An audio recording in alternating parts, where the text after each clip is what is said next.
మొన్న జరిగినటువంటి సాయిశ్రీ అనే పాప క్యాన్సర్ తో మరణించడం అనేది మరి అందరి హృదయాల్ని కూడా కలిచివేసింది. ఎందుకంటే ఒక పసిపాప తల్లిదండ్రులు చేసిన తప్పు వల్ల, భార్యాభర్తల విభేదాల వల్ల వాళ్ళకి ట్రీట్మెంట్ దొరక్క మరి ట్రీట్మెంట్ చేయించలేని పరిస్థితుల్లో మరి చనిపోవడం అనేది, ఆ పాప ఒక సెల్ఫీ వీడియో తీసి పెట్టినటువంటి సందర్భంలో తెలుగు తెలిసిన ప్రతి వాళ్ళని కూడా, ఆ వీడియో చూసిన ప్రతి వాళ్ళని కూడా గుండెని కలిసివేసింది. చాలా బాధపడ్డాం. అసలు ఈ సంఘటన పూర్వపరాలు ఏ విధంగా ఉన్నాయి, అసలు ఈ సంఘటన విజయవాడలో ఎలా జరిగింది, సెంట్రల్ నియోజకవర్గానికి ఈ కుటుంబానికి ఏంటి సంబంధం? ఈ సుమశ్రీ అంటే సాయిశ్రీ తల్లి సుమశ్రీ హైదరాబాద్ నివాసి, సాయిశ్రీ తండ్రి మాధవశెట్టి శివకుమారు బెంగళూరు నివాసి. వీళ్ళిద్దరూ విజయవాడ వదిలి దాదాపు 8-9 సంవత్సరాలు అవుతా ఉంది. అలాగే సెంట్రల్ నియోజకవర్గంలో ఏ రోజు వీళ్ళు లేరు. వీళ్ళు తూర్పు నియోజకవర్గంలో గతంలో కృష్ణలంక ప్రాంతంలో మాధవశెట్టి శివకుమార్ అనే అతను అక్కడ ఉండేవాడు. నా దృష్టికి ఈ నియోజకవర్గ శాసనసభ్యుడిగా ఏప్రిల్ 27వ తారీఖు నాడు ఒక మహిళ లోకల్ ప్రెస్ ను పిలిచి తన ఇల్లు ఎవరో కబ్జా చేశారు, ఆ కబ్జా చేసిన వాళ్ళు శాసనసభ్యుని పేరు చెప్తున్నారని చెప్తే, లోకల్ మీడియా ద్వారా విన్నటువంటి నేను వెంటనే కన్సల్ట్ సిఐ గారితో ఈ విషయాన్ని పరిశీలించమని విజ్ఞప్తి చేస్తే, స్వయానా సిఐ గారు ఆ ఇంటికి వెళ్లి ఆ అమ్మాయితో మాట్లాడి, ఏంటమ్మా నీకు వచ్చిన ఇబ్బంది అని అంటే, ఈ విధంగా నా పాప పేరు మీద ఉన్న ఇల్లు ఇది, ఆ ఇల్లులో ఎవరు రెంట్కుండి ఖాళీ చేయని అంటున్నాడు అంటే, సిఐ గారు మొత్తం విషయం అంతా తెలుసుకుని పాపకున్నటువంటి క్యాన్సర్ వ్యాధి దృష్ట్యా సివిల్ ఇష్యూ అయినా సరే పోలీసులు ఇన్వాల్వ్ అయ్యి దాన్ని వెంటనే ఖాళీ చేపించి 27వ తారీఖు సాయంత్రం 4 గంటలకి సుమశ్రీ అనే ఆమె ప్రెస్ మీట్ పెడితే, తెల్లారి 28వ తారీఖు 6 గంటలకల్లా ఆ ఇల్లు ఖాళీ చేపించి పోలీసులు ఆమెకు హ్యాండ్ ఓవర్ చేశారు. ఆమె తన కూతురు పేరు మీద ఉన్న ఇంట్లో సుమశ్రీ గాని సాయిశ్రీ ఆ పాపతో పాటు ఆ రోజు వెళ్ళిపోయింది. ఆ రోజు నుంచి తన ఇంట్లో తానే ఉంటుంది.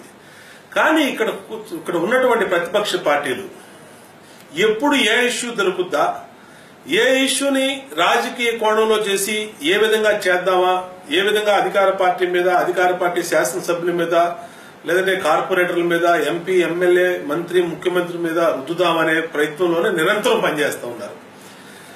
ఆ విధంగా వాళ్ళు అక్కడ వాలి దాన్ని అధికార పార్టీ శాసనసభ్యుడైన నా మీద దాన్ని ఆరోపణలు చేయడం జరిగింది. నేను ఆ రోజే స్పష్టంగా చెప్పా, ఆమె ఇల్లు 27వ తారీఖు ఏ రోజైతే ఎవరైతే వేరే వాళ్ళు బడే రవి అనే అతను దాంట్లో అడ్డుకున్నాడో అతన్ని ఖాళీ చేయమని చెప్పి ఆమె కోరకపోయినా, పోలీస్ స్టేషన్ ఆమె వచ్చి కంప్లైంట్ ఇవ్వకపోయినా, వార్త తెలుసుకున్న శాసనసభ్యుడిగా పోలీస్ అధికారులను రిక్వెస్ట్ చేసి ఖాళీ చేసి ఆమె ఇల్లు ఆమెకు అప్పచెప్పాం.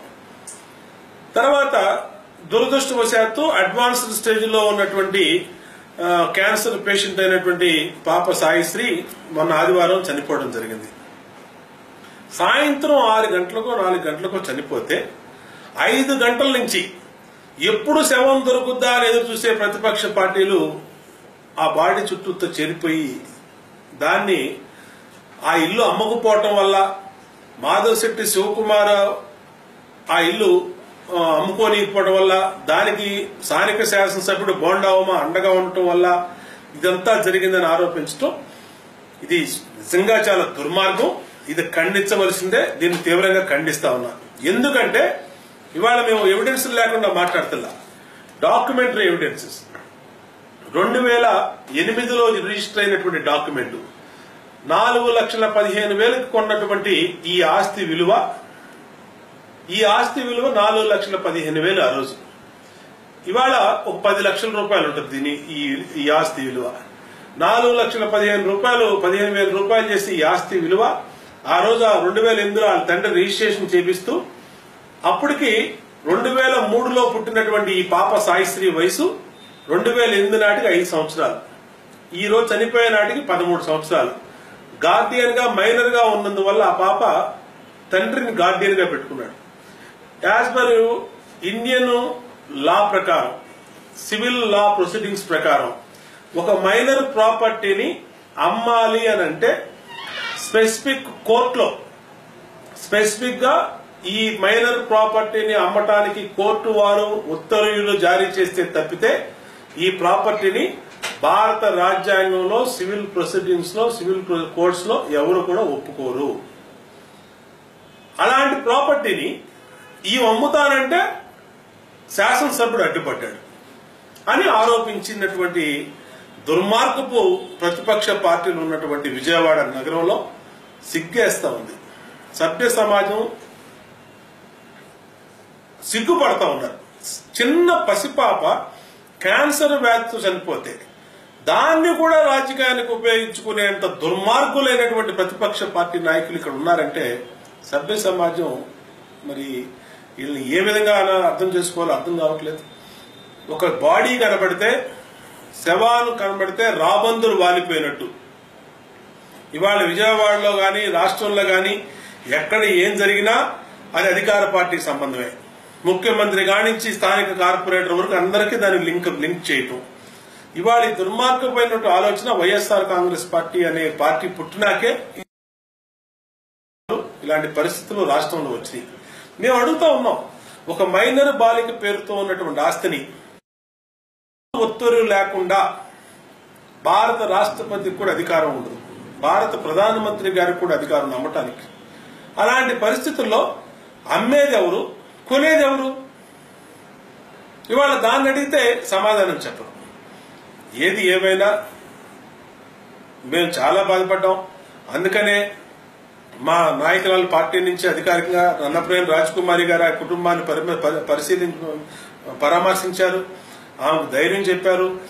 ఆ రోజు ట్రీట్మెంట్ అప్పుడు కూడా ఈ క్యాన్సర్ ఉన్నప్పుడు కూడా డిప్యూటీ కమిషనర్ ఈ క్యాన్సర్ వ్యాధి అడ్వాన్స్ స్టేజ్ లో ఉన్నప్పుడు కూడా deputy commissioner of police Vijayawada Paulraj గారు ఆ తల్లి సుమశ్రీతో నీకు ముఖ్యమంత్రి సహాయ నిధి నుంచి 10 లక్షలు ఇప్పించడానికి కూడా అవకాశం ఉందమ్మా, క్యాన్సర్ వ్యాధికి చేపిద్దామంటే ఆ రోజు కూడా ఇదే ప్రతిపక్ష పార్టీలు అడ్డుపడి. అంటే ఎంత దుర్మార్గం అంటే, ఎంత నీచానికైనా సరే ఎవరి ప్రాణాలు పోయినా పర్వాలేదు, అధికార పార్టీ శాసనసభ్యుడిని ఇబ్బంది పెట్టడమే పని, బోండా ఉమాని ఇబ్బంది పెట్టడమే పనిగా ఇవాళ చేస్తున్నటువంటి తీరు దీంతో రుజువైంది. మేము సవాల్ చేసి చెప్తా ఉన్నాం, తెలుగుదేశం పార్టీలో ఒక సభ్యుడికి గాని, ఏ స్థాయి నాయకుడికి గాని, ఎమ్మెల్యే గాని, ఎవరికి గాని ఈ ఇష్యూస్ సంబంధం లేదు. తల్లిదండ్రులు చేసినటువంటి పాపం వల్ల, తల్లిదండ్రులు పడినటువంటి గొడవ వల్ల తండ్రి అనేవాడు మీద మరి తల్లి భార్య ఏ విధమైన ఎలిగేషన్ చేస్తుందో చూసాం. క్యాన్సర్ వ్యాధి వచ్చిన వాడిని పాపని బెంగళూరులో ఇబ్బంది పెట్టాడో, ఆ సెక్చువల్ హెరాస్మెంట్ కూడా చూసాం. అంటే ఇంత దారుణమైన కుటుంబంలో ఆ పాప జన్మించడం ఆ పాప దురదృష్టం. అలాంటి పాపను చనిపోయినప్పుడు జాలి చూపించాల్సింది, లేదంటే ఆ పాప కుటుంబానికి అండగా ఉండాల్సినటువంటి పరిస్థితుల్లో వీళ్ళు దాన్ని కూడా రాజకీయం చేసి వాడుకోవడం అనే దుర్మార్గం. నేను ఛాలెంజ్ చెప్తా ఉన్నా, తెలుగుదేశం పార్టీలో ఏ స్థాయి కార్యకర్త కాడించి ఏ స్థాయి నాయకుడికి సంబంధం లేనటువంటి వ్యవహారాన్ని తెలుగుదేశం పార్టీ ఎమ్మెల్యే మీద తెలుగుదేశం పార్టీ అండగా ఉందని ఎన్ని వృత్తాలను చూసినటువంటి దుర్మార్గపు ఆలోచనలు చేసే వైఎస్ఆర్ కాంగ్రెస్ పార్టీ ప్రతిపక్ష పార్టీలకి ఛాలెంజ్ చేస్తా ఉన్నా. దీంట్లో 1% దీంట్లో ఎవరికన్నా జోక్యం ఉందని నిరూపిస్తే మీరు ఏం చెప్పిన దానికైనా చేయడానికి సిద్ధంగా ఉన్నామని కూడా తెలియజేస్తా ఉన్నా. దీన్ని తీవ్రంగా ఖండిస్తా ఉన్నా. ఇలాంటి మోసపూరిత వార్తలు నిరంతరం మా మీద ప్రచారం చేయడం అనేది అలవాటు అయిపోయింది. అన్నిటినీ కూడా సమాధానం చెప్పే ధైర్యం ఉంది. నీతి నిజాయితీలతో నిప్పులాగా ఉండటమే మాకున్నటువంటి లక్ష్యం అని కూడా తెలియజేస్తాం.